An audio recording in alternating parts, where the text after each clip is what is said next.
গহপুৰত দেওবাৰে পুৱা 4 বজাত প্ৰবল বতাহ ধুমুহা, এগৰাকী মহিলাৰ মৃত্যু, আহত এটি কণমানি। গহপুৰৰ ৰঙাজানত সংঘটিত হৈছে এটা দুখ লগা ঘটনা। পুৱতি নিশা অহা এজাক প্ৰবল ধুমুহা বতাহ এটা ঘৰৰ ওপৰত এজোপা প্ৰকাণ্ড গছ বাগৰি সুনীতা দৈমাৰী নামৰ 40 বছৰীয়া মহিলা মৃত্যু হয়।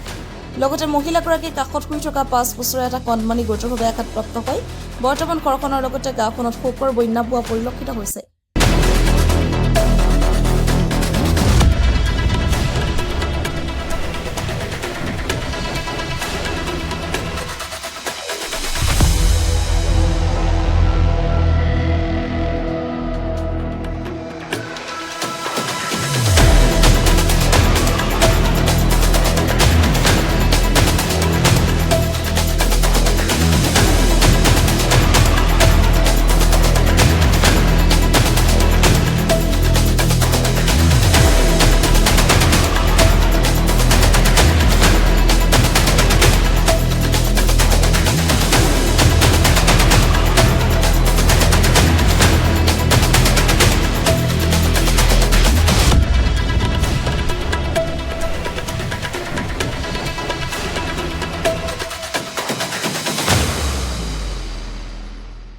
আজি প্ৰায় পুৱতি নিশা 3টামান বজাত এটা প্ৰকাণ্ড ধুমুহা বতাহ প্ৰায় অঞ্চলটোত এটা ধুমুহা বতাহ বলি যায়।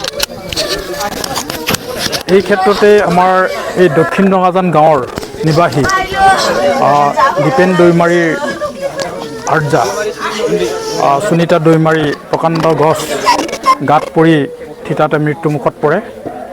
আৰু ইয়াৰ লগতে তাৰ ওচৰতে একে বিচনাতে শুই থকা নাতিয়েক ল'ৰা নাতি এটাও গুৰুতৰভাৱে আঘাত পায়। আৰু সেই আঘাতপ্ৰাপ্ত শিশুটিক ইতিমধ্যে চৰকাৰী হস্পিটেলত ভৰ্তি কৰা হৈছে সংকটজনক অৱস্থাত।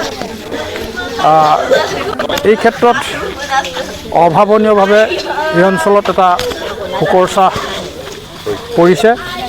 গতিকে ইতিমধ্যে আমি আমাৰ এই অঞ্চলৰ লাট গাঁওবুঢ়াক ইতিমধ্যে জনোৱা হৈছে।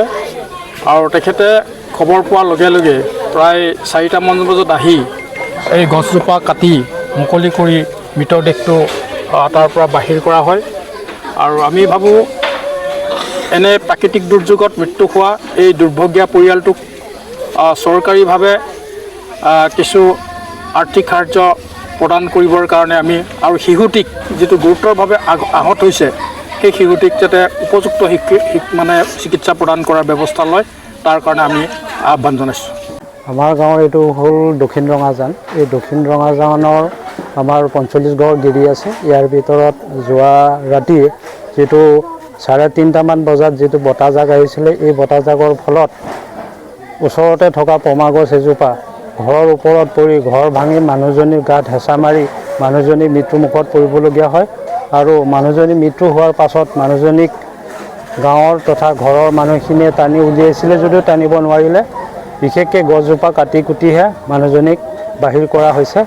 লগতে তাইৰ লগতে থকা তাইৰ নামটো হ'ল সুনীতা দৈমাৰী।